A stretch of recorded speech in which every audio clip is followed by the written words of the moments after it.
नमस्कार बच्चों, आप सभी का स्वागत है मेरे YouTube channel history with Narendra में। तो प्यारे बच्चों, आप सभी जानते हैं कि आज नेताजी सुभाष चंद्र की जयंती है। हम उनकी जयंती को 23 जनवरी को मनाते हैं हर साल। तो बच्चों, आज हम उनके जीवन से संबंधित कुछ महत्वपूर्ण तथ्यों और उनके जीवन पर एक प्रश्नोत्तरी करेंगे। तो करते हैं वीडियो शुरू। बच्चों, सुभाष चंद्र, इनका पूरा नाम सुभाष चंद्र बोस था। इनका जन्म 23 जनवरी 1897 कटक उड़ीसा में हुआ था। इनके पिताजी का नाम जानकी दास था, जो पेशे से एक वकील थे। माता का नाम प्रभावती देवी, पत्नी का नाम एमिली शेकल और संतान अनीता बोस।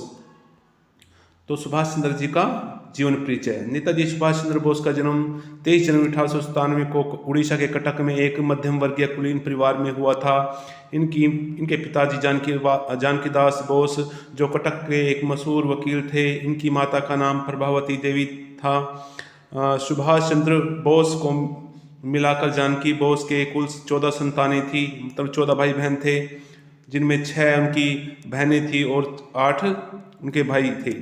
नेताजी सुभाष चंद्र बोस उनके 9वें संतान थे। जानकी बोस के 9वें, अपने माता पिता के 9वें बच्चे थे और तथा 5वें बेटे थे। अपने सभी भाइयों में नेताजी को सबसे अधिक लगाव अपने भाई शरत चंद्र बोस से था। नेताजी सुभाष चंद्र की प्रारंभिक शिक्षा। तो नेताजी सुभाष चंद्र बोस ने अपनी प्रारंभिक पढ़ाई कटक के रेवनसम यूनिवर्सिटी से ही की। इसके पश्चात उनकी शिक्षा कोलकाता के प्रेसिडेंसी कॉलेज तथा स्कॉटिश चर्च कॉलेज से हुई। उन्होंने अपनी बीए ऑनर्स की पढ़ाई कलकत्ता यूनिवर्सिटी से की। इसके बाद सिविल सर्विसेज की तैयारी के लिए उन्होंने इंग्लैंड के कैम्ब्रिज यूनिवर्सिटी में दाखिला लिया। नेताजी सुभाष चंद्र बोस ने सिविल सर्विस की परीक्षा में 4था स्थान प्राप्त किया था। इसके बाद वे इंग्लैंड में ही सिविल सर्विस की नौकरी करने लगे। नेक्स्ट है नेताजी सुभाष चंद्र बोस का भारत आगमन एवं देश के स्वतंत्रता संग्राम में उनकी भूमिका। सन 1921 में भारत में अंग्रेजों के बढ़ते क्रूरता का समाचार पाते ही उन्होंने अपनी सिविल सर्विस की नौकरी छोड़कर भारत आने का फैसला किया। उन्होंने अपनी सिविल सर्विसेज की नौकरी से इस्तीफा दिया और शीघ्र ही भारत लौट आए। भारत लौटने के बाद नेताजी भारतीय राष्ट्रीय कांग्रेस के साथ जुड़ गए। दिसंबर 1927 में नेताजी ने कांग्रेस के महासचिव का पदभार संभाला। सक्रिय राजनीति में आने से पहले नेताजी सुभाष चंद्र बोस संपूर्ण विश्व का भ्रमण लगा चुके थे। इसी बीच 1933 से 1936 तक वे यूरोप में रहे। नेताजी सुभाष चंद्र बोस का सांसारिक जीवन। नेताजी सुभाष चंद्र बोस ने सन 1937 में ऑस्ट्रेलिया के निवासी एमिली शेकल से शादी कर ली। 29 नवंबर 1942 को एमिली शेकल ने एक लड़की को जन्म दिया, जिसका नाम उन्होंने अनीता बोस रखा और जो वर्तमान में जर्मनी में रहती हैं। कांग्रेस के अध्यक्ष पद के रूप में नेताजी सुभाष चंद्र बोस। सन 1938 में नेताजी सुभाष चंद्र बोस को कांग्रेस का राष्ट्रीय अध्यक्ष चुना जाता है। हरिपुरा अधिवेशन, जो कि गुजरात में हुआ। कांग्रेस से जुड़ने के बाद नेताजी सुभाष चंद्र बोस और गांधी जी के विचारों में मतभेद होने लगे। इसी कारण से उन्होंने 1939 में जो त्रिपुरी अधिवेशन हुआ था उससे त्याग पत्र दे दिया, क्योंकि वे उसके अध्यक्ष चुने गए थे। गांधी जी से मतभेद होने के कारण उन्होंने अपने पद से इस्तीफा दिया था। तो नेताजी सुभाष चंद्र बोस गांधी के अहिंसावादी विचारों से सहमत नहीं थे। वे जोशीले क्रांतिकारी दल के लोकप्रिय थे। नेताजी सुभाष चंद्र का कांग्रेस के अध्यक्ष पद से इस्तीफा। तो नेताजी सुभाष चंद्र बोस जल्द से जल्द पराधीन भारत को स्वतंत्र भारत के रूप में देखना चाहते थे, परंतु गांधी जी और उनके विचारों में मेल न होने के कारण उन्होंने 16 मार्च 1939 को कांग्रेस के अध्यक्ष पद से इस्तीफा दे दिया। इसी बीच दूसरा विश्व युद्ध शुरू हो गया। नेताजी का मानना था कि अंग्रेजों के दुश्मनों से मिलकर आज़ादी हासिल की जा सकती है। देश की आज़ादी के प्रति इनके कूटनीतिक विचारों के बारे में अंग्रेजों को संदेह होने लगा, जिसके कारण अंग्रेजों ने उन्हें कलकत्ता में नज़रबंद कर दिया। नेता अपने भतीजे शिशिर कुमार बोस की सहायता से वहां से भाग निकले। इसके बाद उन्होंने विदेश जाने का फैसला किया। वे अफगानिस्तान, सोवियत संघ होते हुए जर्मनी पहुंचे। नेताजी सुभाष चंद्र बोस द्वारा आजाद हिंद फौज का गठन। नेताजी का मानना था कि भारत की स्वतंत्रता के लिए उनके राजनीतिक के साथ ही उन्हें कूटनीतिक एवं सैन्य सहयोग की भी आवश्यकता होगी। द्वितीय विश्व युद्ध के दौरान ही वे हिटलर से मिले। उन्होंने भारत को ब्रिटिश हुकूमत से मुक्त कराने के लिए महत्वपूर्ण भूमिका निभाई। सन 1943 में जर्मनी छोड़कर जापान पहुंचे और जापान से वे सिंगापुर पहुंचे, जहां उन्होंने कैप्टन मोहन सिंह द्वारा स्थापित आज़ाद हिंद फौज की कमान अपने हाथों में ली। उन्होंने आज़ाद हिंद फौज का पुनर्गठन किया। नेताजी ने महिलाओं के लिए झांसी रानी रेजिमेंट का गठन किया, जिसकी कप्तान उन्होंने लक्ष्मी सहगल को बनाया। नेताजी ने सशक्त क्रांति द्वारा देश को स्वतंत्र कराने के उद्देश्य से 21 अक्टूबर 1943 को आज़ाद हिंद फौज का गठन किया, जिसके झंडे का चिन्ह दहाड़ते बाघ का चित्र था।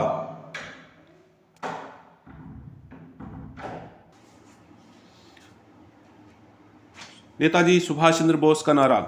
नेताजी सुभाष चंद्र अपनी आज़ाद हिंद फौज के साथ 4 जुलाई 1944 को बर्मा पहुंचे। यहीं पर उन्होंने अपना प्रसिद्ध नारा "तुम मुझे खून दो, मैं तुम्हें आज़ादी दूंगा" का नारा दिया। इस नारे के बाद देश के कोने कोने से लोग उनके स्वतंत्रता संग्राम से जुड़ने लगे। नेताजी सुभाष चंद्र बोस की मृत्यु कैसे हुई? कहा जाता है कि 18 अगस्त 1945 को टोक्यो जाते समय नेताजी सुभाष चंद्र बोस का हवाई दुर्घटना में निधन हो गया, परंतु उनका शव नहीं मिला, जिसके कारण उनकी मृत्यु पर आज भी विवाद बना हुआ है। कुछ लोगों का मानना है कि आज भी नेताजी की अस्थियां जापान के प्रसिद्ध बौद्ध मंदिर में रखी हुई हैं। नेताजी सुभाष चंद्र के जीवन पर प्रश्नोत्तरी। तो पहला प्रश्न बनता है बच्चों, सुभाष चंद्र बोस किस नाम से जाने जाते हैं? तो सभी जानते हैं नेताजी के नाम से उनको जाना जाता है। सेकंड है, सुभाष चंद्र बोस का जन्म कब हुआ? तो उनका जन्म 23 जनवरी 1897 को हुआ था। सुभाष चंद्र बोस की मृत्यु कब हुई? तो उनकी मृत्यु 18 अगस्त 1945 में एक विमान हादसे में हुई थी। नेक्स्ट है, सुभाष चंद्र बोस ने द्वितीय विश्व युद्ध के दौरान अंग्रेजों के खिलाफ लड़ने के लिए किस फौज का गठन किया था? तो सभी जानते हैं बच्चों, आसान क्वेश्चन है, आज़ाद हिंद फौज का। इनमें से कौन सा नारा सुभाष चंद्र बोस ने दिया था? तो उन्होंने "जय हिंद, तुम मुझे खून दो, मैं तुम्हें आज़ादी दूंगा"। तो ऑप्शन सी राइट हो जाएगा। नेक्स्ट क्वेश्चन है बच्चों, नेताजी सुभाष चंद्र बोस ने 5 जुलाई 1943 को सिंगापुर के टाउन हॉल में कौन सा नारा दिया था? तो इसका राइट आंसर है ऑप्शन बी, दिल्ली चलो।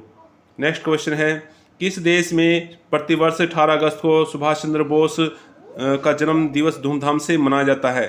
तो इसका राइट आंसर है ऑप्शन सी, जापान।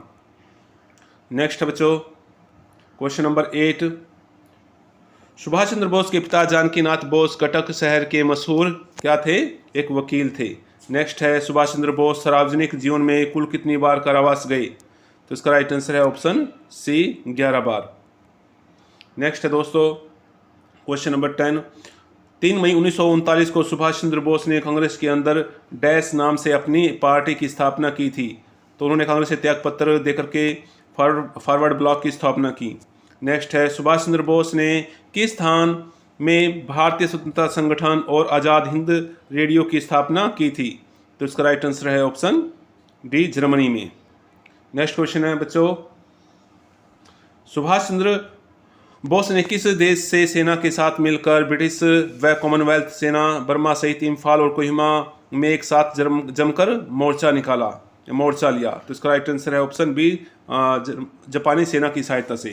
नेक्स्ट है, सुभाष चंद्र बोस ने 1919 में BA ऑनर्स की परीक्षा किस विश्वविद्यालय से प्रथम श्रेणी में उत्तीर्ण की थी? तो इसका राइट आंसर है ऑप्शन सी, कलकत्ता विश्वविद्यालय से।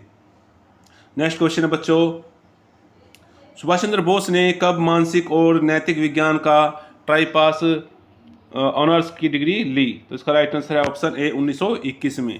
क्वेश्चन आप यहां से देख सकते हैं। नेक्स्ट क्वेश्चन है बच्चों, सुभाष चंद्र बोस को सबसे पहले कारावास कितने महीनों का हुआ था?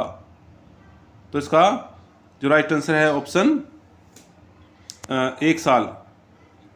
इसका मुझे भी थोड़ा डाउटफुल लग रहा है इसका।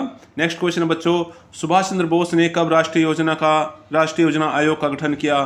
तो उन्होंने 1938 में हरिपुरा अधिवेशन में राष्ट्रीय योजना आयोग का गठन किया, जिसके अध्यक्ष नेहरू जी को बनाया गया। नेक्स्ट है, सुभाष चंद्र बोस कब भारतीय राष्ट्रीय कांग्रेस के अध्यक्ष निर्वाचित हुए? तो 1938 और 1939 में वो भारतीय राष्ट्रीय कांग्रेस के अध्यक्ष निर्वाचित हुए थे। 1939 में उन्होंने अपने पद से इस्तीफा दे दिया था गांधी जी से मतभेद होने के कारण। नेक्स्ट है बच्चों, सुभाष चंद्र बोस ने कांग्रेस अध्यक्ष पद से कब इस्तीफा दिया? तो 20 29 अप्रैल 1939 को। नेक्स्ट क्वेश्चन है, नेताजी सुभाष चंद्र बोस के पिता को अंग्रेजी सरकार ने कौन सा खिताब दिया था? तो इसका राइट आंसर है ऑप्शन ए, राय बहादुर। राय बहादुर की पदवी तो वो रेडियो की तरह बांटते थे। नेक्स्ट है, सुभाष चंद्र बोस की मृत्यु की खबर किस उपकरण पर बताई गई थी? तो उनकी मृत्यु की खबर रेडियो पर बताई गई थी।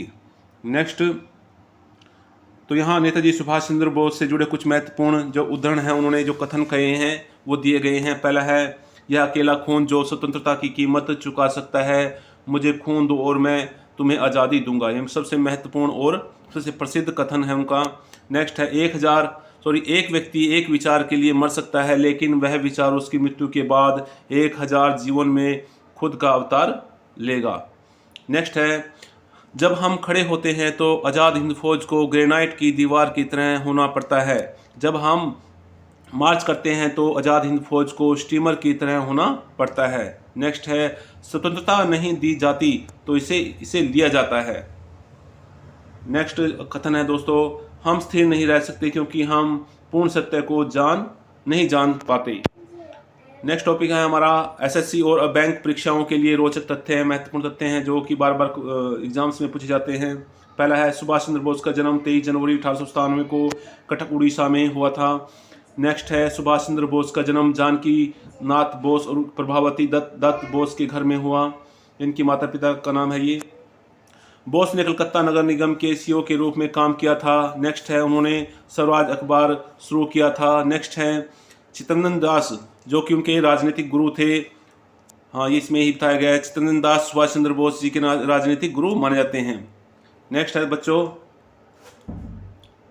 1939 में कांग्रेस अध्यक्ष के रूप में सुभाष चंद्र बोस ने पट्टाभी सीतारामैया को हराया था, जो कि गांधी जी के समर्थक थे। गांधी जी के कहने पर पट्टाभी सीतारामैया ने ये चुनाव लड़ा था। गांधी जी ने कहा था सीतारामैया की हार मेरी हार होगी। नेक्स्ट है, सुभाष चंद्र बोस भारतीय राष्ट्रीय सेना आज़ाद हिंद फौज के संस्थापक थे। नेक्स्ट है, बोस की सबसे महत्वपूर्ण भूमिका general officer commanding GOC Congress स्वयंसेवक कोर के रूप में थी।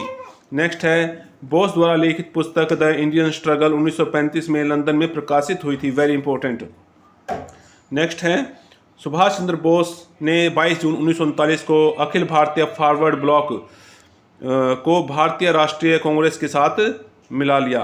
नेक्स्ट है, सुभाष चंद्र बोस को महात्मा गांधी द्वारा देशभक्तों का देशभक्त उपनाम दिया गांधी जी ने। नेक्स्ट है, बोस के अन्य नाम उपनाम एशिया की रोशनी का बीकन और नेताजी हैं। नेक्स्ट है, बोस ने महात्मा गांधी को राष्ट्रपिता की उपाधि दी थी। नेक्स्ट है, बोस द्वारा लिखी गई महत्वपूर्ण पुस्तकों में एक भारतीय तीर्थ यात्रा, एक अधूरी आत्मकथा और कांग्रेस अध्यक्ष भाषण लेख पत्र जनवरी 1938 मई 1939 शामिल हैं। लास्ट पॉइंट है दोस्तों आज की वीडियो का, सुभाष चंद्र बोस की पुण्यतिथि 18 अगस्त 1945 को जो है उनकी मृत्यु हुई थी और 18 अगस्त को उनकी जो पुण्यतिथि है वो मनाई जाती है। दोस्तों अगर आपको ये वीडियो पसंद आई है तो इसको ज़्यादा से ज़्यादा दोस्तों तक फ्रेंड्स तक इसको पहुँचाएं। धन्यवाद।